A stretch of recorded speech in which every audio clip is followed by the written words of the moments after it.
ինչ կլինի, եթե մի օր դատարանում մարդու ճակատագիրը որոշի ոչ թե դատավորը, այլ արհեստական բանականությունը։ Այդ օրն արդեն եկել է, որովհետև Էստոնիայում այլևս դա չեն պատկերացնում, այլ իրականացնում են։ Դուք ճիշտ լսեցիք։ Ոչ մի դատարանի դահլիճ, ոչ մի սև պատմուճան, ոչ մի մուրճի հարված եւ ոչ մի մարդկային գործոն։ Սա գիտաֆանտաստիկ ֆիլմ չէ, այլ արդեն ժամանակակից իրականություն։ Բաժանորդագրվեք ալիքին ու մի թեթև լայքեք վիդեոն, իսկ ես պատմեմ։ Պատկերացրեք, դուք դատական վեճ ունեք։ Փաստաբանների վրա գումար ծախսելու եւ ամիսներով սպասելու փոխարեն պարզապես վերբեռնում եք ձեր փաստաթղթերը համակարգ եւ ալգորիթմը մի քանի ժամից կայացնում է վերջնական դատավճիռ։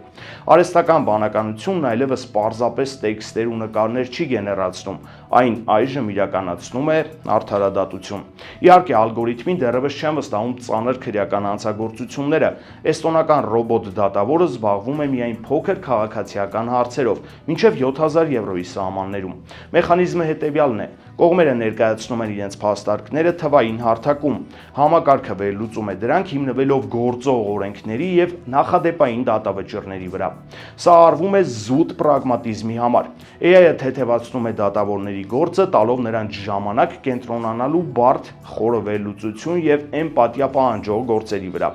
Ամենակարևոր փաստը, եթե կողմերից մեկը համաձայն չէ մեքենայի որոշման հետ, նա միշտ իրավունք ունի բողոքարկել այն, արդեն ավանդական ճանապարհով, կենթանի դատավորի մոտ։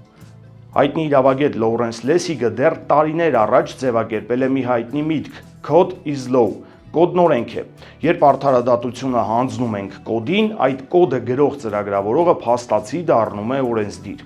Այստեղ թաքնված է գլխավոր վտանգը՝ ալգորիթմի կանխակալությունը։ Մեքենան նոր բան չի հորինում, այն սովորում է անցյալի տվյալների վրա։